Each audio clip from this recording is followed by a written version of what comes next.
On this morning's Ag Issues program, as always, a pleasure to bring on to the program Roger McEowen, Professor of Agricultural Law and Taxation at the Washburn University School of Law, as he joins us on the program this morning. Roger, good morning. How are you this morning? Good morning, Greg. Good to be with you. Well, it's always a pleasure to have you on the program. Today, going to be talking about one of your recent articles, or last week's, as a matter of fact, article concerning regulation of agriculture. And I don't think we have to tell any farmer or rancher out there that agriculture, of course, one of the most heavily regulated industries in the United States. And every farmer, I'm sure, can give you a situation of regulations that they have to follow as well. But we've got, you've got some recent examples of court cases involving the regulation of agriculture and food production. And as you mentioned, and it's very true, this is just a sample of what a farmer and rancher often encounters. Yeah, they are, Greg. And I often get the question, where does the government get the authority to regulate farming activities? And particularly when I talk to younger farmers and young farmer groups, I pose a question to them. I ask them, how many of you in the audience here do you have a grandparent or a great-grandparent that's still living? And a number of hands go up, and then I encourage them. I said, now, as a younger farmer, why don't you visit with them, if you haven't done so already, and just talk to them about how the business of agriculture has changed, and ask them about the things that you can't do today or you do differently today than they did then. And some of them will contact me later and say, wow, that is amazing. They didn't have any of the regulations or very few of the regulations that we deal with today on a daily basis. And then the question is, where does this come from? Where does the government get the authority to do this? Well, everything has to be based there has to be some type of constitutional basis for it. And farmers are dealing with federal and state level regulation. And at the federal level, it comes through generally the commerce power. And the Congress has the ability to regulate commerce among the states according to Article 1 or the Commerce Clause of Article 1, Section 8 of the Constitution. So that's kind of the basis for regulating economic activity at the federal level. At the state level, we call it the police power. It's kind of the same thing. That's the term of it. At the state, it gives the state the authority to regulate activities in order to promote health, safety, and welfare.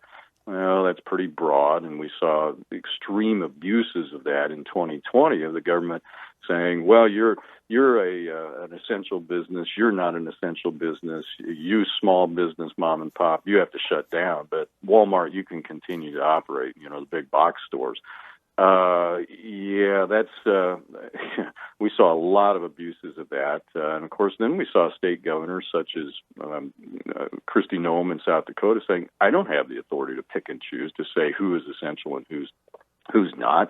That's up to you to make those decisions and operate prudently. My job as the governor, the view in South Dakota was to make sure you have the resources you need to operate your business in a safe fashion.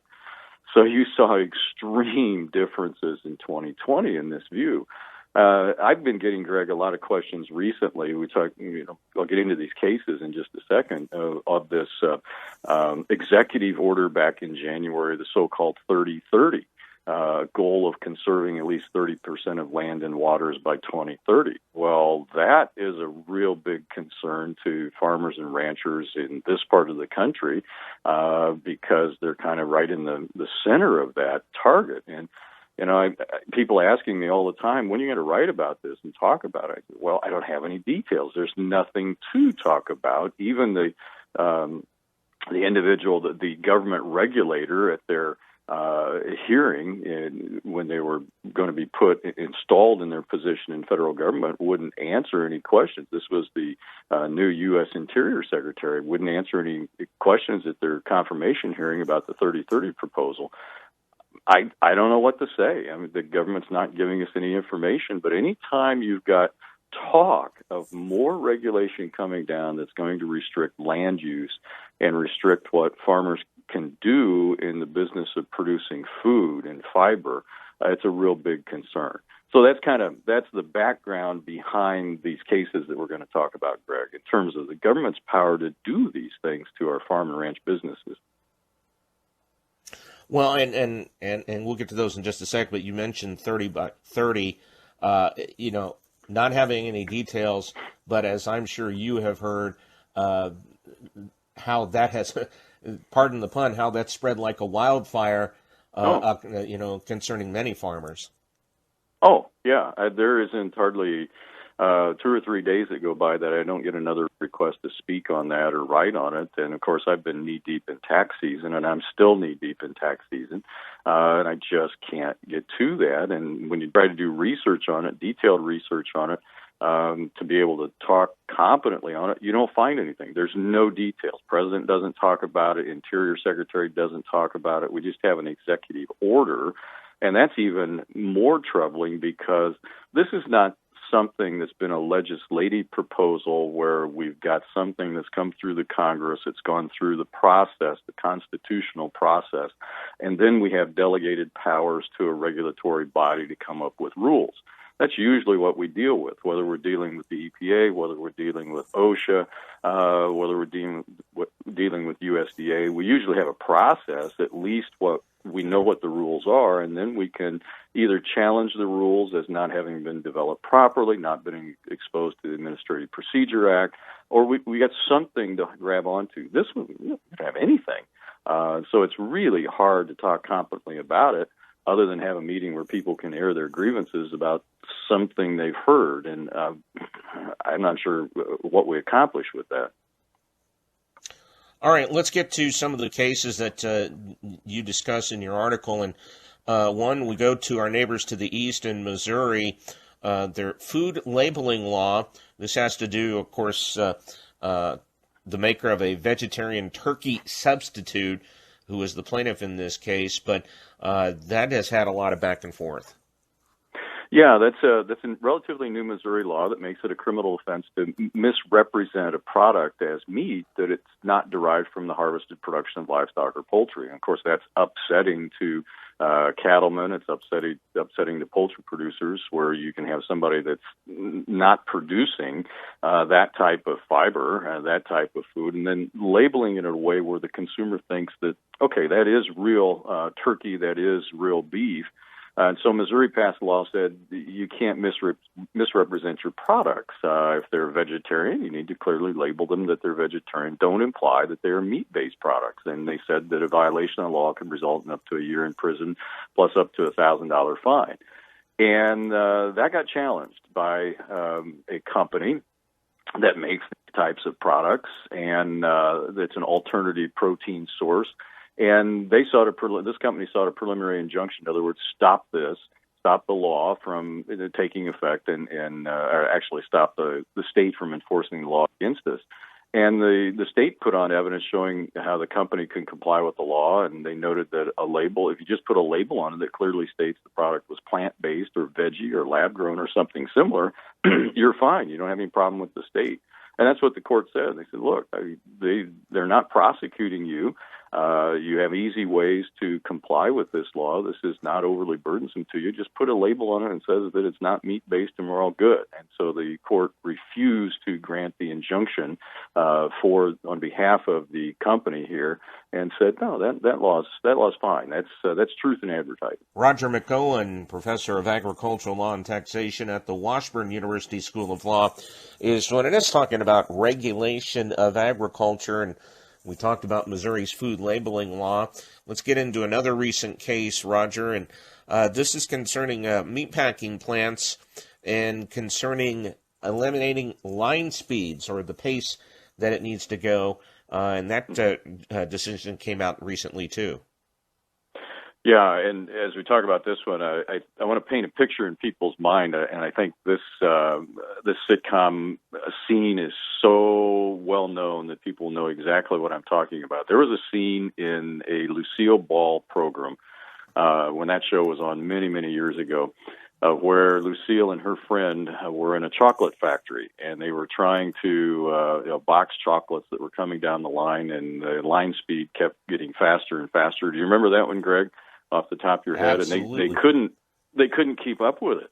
And the chocolates are going everywhere. They're stuffing them in their mouths. It's an absolute mess. So I want to paint that picture in people's mind this morning for you. But what this is, as you think about this comes from the Federal District Court in Minnesota.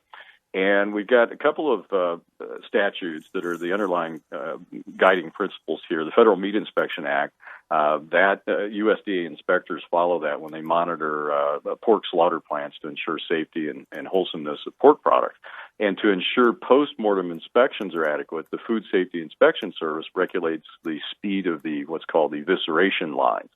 And so the Food Safety Inspection Service adopts a final rule back in 2019 known as the New Swine Inspection System, which was an optional program that implemented several reforms, including the elimination of those evisceration line speed limits at pork processing plants. Well, even though this was optional, there was a labor union that sued and said, well, you didn't properly promulgate that rule through the Administrative Procedures Act.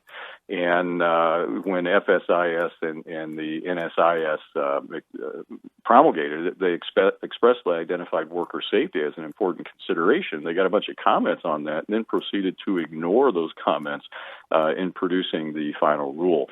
And so the court vacated the portion of the final rule that pertained to line speed limits, concluding that the rule didn't contain any discussion, analysis, or evaluation of the submitted worker safety comments. The rest of the rule they kept in place. But that part of the rule violated the Administrative Procedures Act because, again, when you do that as a regulatory body, you take these comments, you have a public hearing, and then you incorporate those comments in your rule. And the court said, well, you just discarded those comments. You didn't account for them. And so that part of the rule was invalidated, and it has to start over on that. But the balance of the rule stays in effect. All right, let's move on. And, gosh, I don't know how many times we've talked about concentrated animal feeding operation cases. And there was one recently out of Delaware that took place, and it, always goes on to the fact of how is the land around that area zoned? Is it residential, agricultural? That always seems like a sticking point in those types of cases. Yeah, actually, this case, Greg's out of Indiana, and Indiana's seen a lot of activity on it. Now, we've talked in the past about some out of Delaware, and those generally are poultry type cases. This one, you get into Indiana, you're going to get hogs, but it's the same issue, no matter where these cases are coming from, and that is the regulation of confined animal feeding operations. We want to ask ourselves, well, what are the concerns here? Why are we regulating these? Well, the concerns are odor, and the concerns are waste, animal waste. So how are we properly accounting and properly regulating those? Because those are bad problems that can create issues for an entire community. And you get into nuisance issues and so forth. So this is a land use type situation.